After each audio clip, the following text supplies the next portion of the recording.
Okay, so I hope everyone can hear me. The meeting is being recorded, so make sure you know that if you say anything out loud, it's going to be recorded. Make sure your first name, last initial, worker and county are in the chat if you've just joined us. I'm excited that you're here. So if you know this is the U of M Flint room, if this isn't where you want to be, you can go back to the main room and get links to the different schools, but we're here for U of M Flint. My name's Rachel Osmer. I'm the life skills coach for Empowering My Success. We're going to go ahead and get started. It's great to see you all here. So our program staff, we're a small program, the smaller school, so our program is smaller. Like I said, my name's Rachel. I'm the life skills coach. I graduated from U of M Ann Arbor for undergrad and Eastern Michigan University for my master's degree. Our other staff member is Tynesha Davis. You can see her in the photo. She's our administrative assistant, though she does do a lot more than admin stuff. She's often available to provide students with an additional layer of support like transportation, things like that.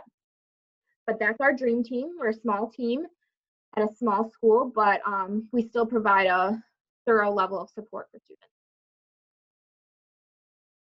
This is our mission, and I think it's pretty self-explanatory. However, it's important to hear that our mission is to provide students who have experienced time in foster care with an added layer of support during their journey in college through personalized success plans that focus on education, mental health, belonging, relationships, and life skills. So essentially what this means is we're here to support you. We're not just focused on just school or just your relationships or just your life skills. We're looking at you holistically. An overview of the program. We are funded by the state of Michigan, so we're a grant program. So the university doesn't actually fund our program. We're funded through DHHS. We've been at U of M Flint since 2012, so we're on our 8th year, which is very exciting. We provide 3 main focus areas for supporting students, and so that would be financial support, emotional support, and educational support. Obviously, since we're on a college campus, our main priority is going to be helping students be all set in classes and matriculate towards graduation. But we also want to make sure students are able to get groceries, like afford what they need, and that they have that sense of community and belonging on campus too. So making sure they know that they're meant to be in school. So breaking down those supports, those 3 levels of support, financial, every student in the program gets a textbook scholarship at the beginning of each semester.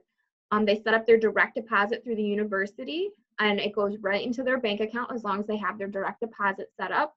Otherwise, it gets mailed to them as a check. This $400 is supposed to help the students buy whatever textbooks they need through whatever vendor they choose. So they can go directly through the school bookstore. They can go through Amazon. They can go through Chegg. But that money goes directly to the student and allows them to buy the textbooks themselves, which is great because you can use the money how you see fit for what books. And if you want to buy used, if you want to buy brand new, it gives you that choice. Usually that'll cover the cost of books. If you have books that are more expensive than that total, typically that's when you're going to use your ETV funding. Empowering also fills the gaps from your financial aid package. So this is the big thing about us, is that you shouldn't have to take out a loan to attend school at U of M Flint if you're in the Empowering program. So your Pell Grant will come in, and then your FSEOG grant will come in, and any other scholarship or grant fundings you have will come in, and then our Empowering funds will cover the rest. So you typically, if you're not in the program, you'd have to take out loans to cover the rest or pay out of pocket, but our Empowering program funds cover the rest. We also have emergency funds for students. So let's say you need help paying a phone bill, you blew out a tire on your car, you need an emergency prescription filled and you don't have the funds for it. We have $300 of emergency funds to help students in emergencies. So some students have been using that for gift cards to get groceries, which with everything going on right now, that's been a pretty common thing, is getting support with phone bills and then grocery funding. Another part of the financial support services is we help you fill out those applications to get all those funds that you have an entitlement to. So filling out that ETV application, getting it submitted, filling out the Fostering Future Scholarship application, getting it submitted on time. Filling out your FAFSA is a big thing too, making sure you get that submitted early and on time so that you can get as much funding as possible. The emotional support, that looks like meeting with me weekly. So that's the life skills coaching sessions. They're an hour long each week.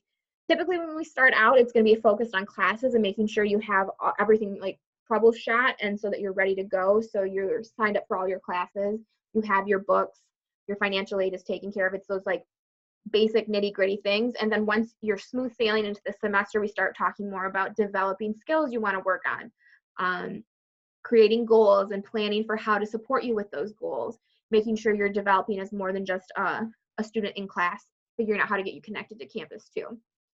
Our biggest thing is though, when you first get here, we want to make sure you're completely set up and ready to go. You have 24/7 support from me. So that's emergency support. So if a student is going to the emergency room, they're dealing with mental health issues, they've had a death in the family and they need additional support, I'm available to students 24/7. And then also we have a mentor matching process that we get into about mid-fall semester, and then students are matched.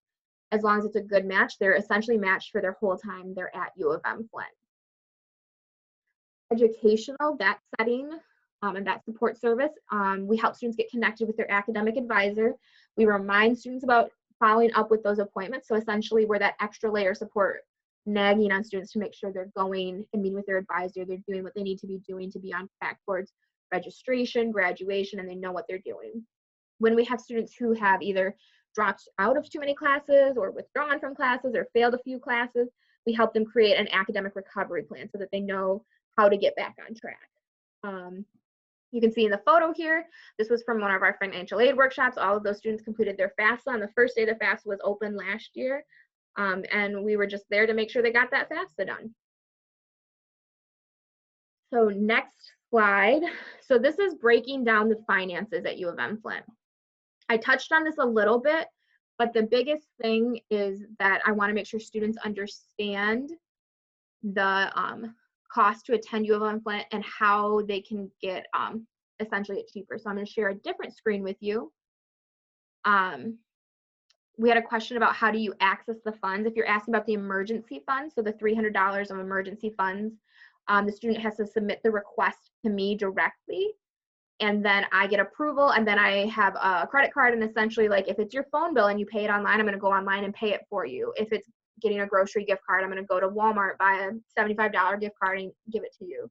If it's paying for your tire at the tire shop, I'm going to meet you at Bell Tire and pay the bill with my university credit card. So that $300, it's not given cash to you. I have to essentially go and use my university card, but it's pretty much available for whatever the student needs. If that doesn't answer that question, ask it about which other funds you're talking about. But I'm going to now share the screen of understanding the cost at U of M Flint.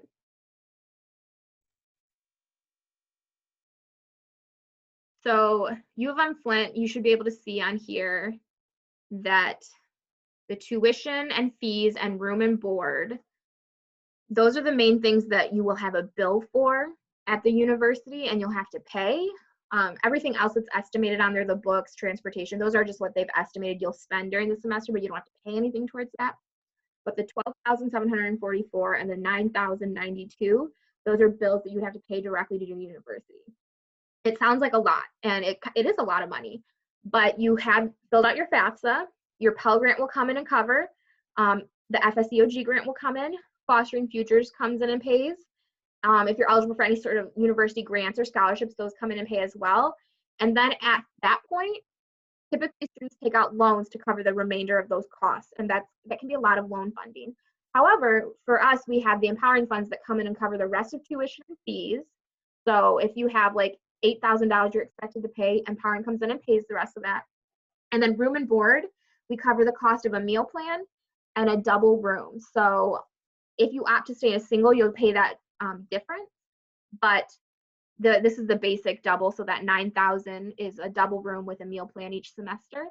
That's covered by MPowering. So you wouldn't have to pay to live on campus if you stay in a double, and you wouldn't have to pay for the room plan.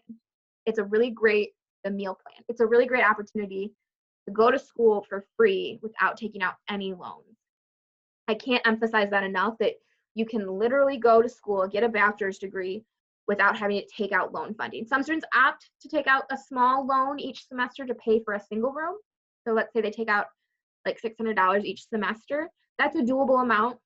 Some students opt to use their ETV to pay for their single room. So you have options when you go to U of M Flint about your room, single, double, but we can help you figure out how you can best pay for that.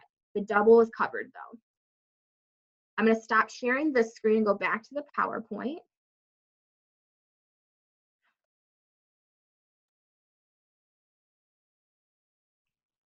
And again, if you have questions, put them in the chat. The biggest thing here is understanding you can go to school at U of M Flint if you're in MPowering without having to take out any loans. You have all these other funds that come in. Your ETV funding doesn't go to the school unless you opt to do a single room. It'll go directly to you. So that's funding that you can use towards groceries, transportation, car insurance, things like that. So you have lots of ways to pay for things that you would need.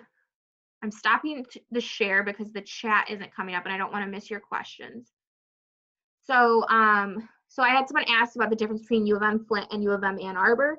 So U of M Ann Arbor does have an equivalent program. It's much bigger than ours. I'm not sure on the specifics of how they pay for tuition and room and board, but I do know students have similar services.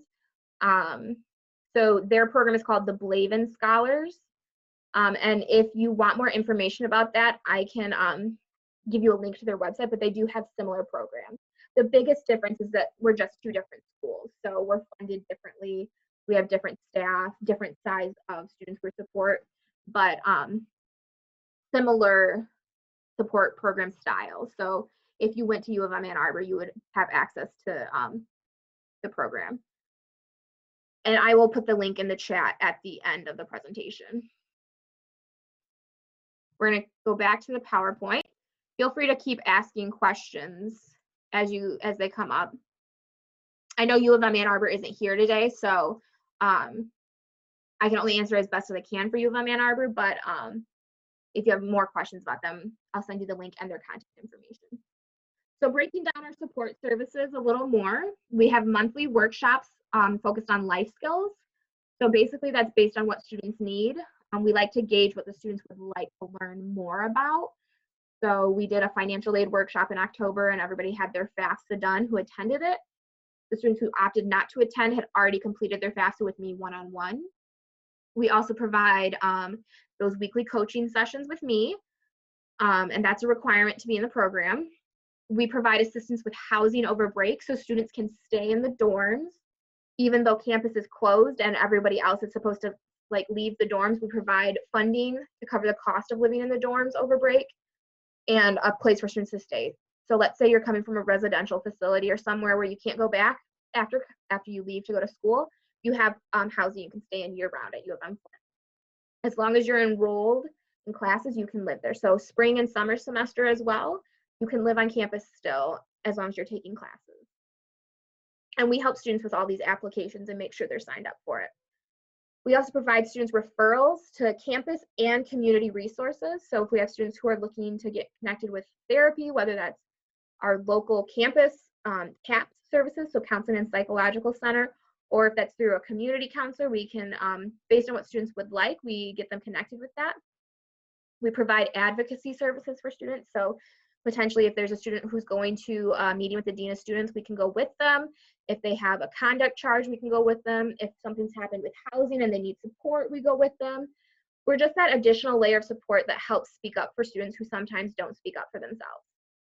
We also help students learn how to do that for speaking up for themselves. So all of the students instructors know that they're in this program at the beginning of the semester. However, our program doesn't directly speak to the instructor for the student. We help students figure out how to like draft those emails and how to reach out to the instructors themselves.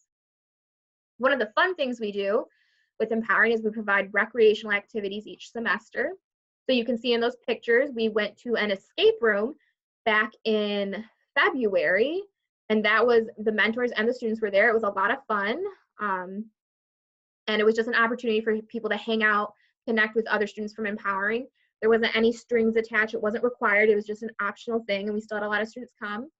We also, last fall, went to an apple orchard, a corn maze, and a hayride. And so it was just like a very like cliche fall fun event, but it was a good time, and students got to hang out. They got to like make friends with other students in the program. Their mentors were there.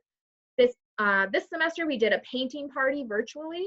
Since with COVID, it's made things a little more difficult doing other recreational outings, but we still have been trying to provide those opportunities. So that's something you can look forward to if you're in MPowering, fun activities within the group. So eligibility requirements, they're pretty basic. So step one is get admitted to the university. And that application, I'm gonna pull up the link for it after we finish this presentation. You have to be under the age of 23. So let's say you join MPowering at the age of 18. That gives you 5 years to complete your degree. And so we help students make sure they're on track to get done in those 5 years. So in theory, you wouldn't have to pay for anything those 5 years up until you turn 23. And then one of the other criteria is you have to either have been in foster care after you turned 14, you were adopted after you turned 16, or you were in a non-secure delinquency placement supervised by DHHS after your 14th birthday. So most of you who are here have experienced time in foster care, you're involved with MYOI. If you're eligible for that, you'd be eligible for our program. And you don't have to do anything to prove your eligibility. We submit your name and confirm you're eligible. So you don't have to turn any like paperwork or documents into us. We find out if you're eligible. So there's no stress on the student. So we're at the point in the presentation where I'm open for questions. I'm really glad everybody came. I'm gonna go to the next slide, which has my contact information. So that is my phone number at work, which is forwarded to my cell phone, so you can call that, my email, and our admin assistance information. We do have an Instagram and a Facebook, which you can look us up on. I'm going to stop the recording and go through the question and answer session without the questions being recorded. So if you bear with me, I'm gonna stop recording.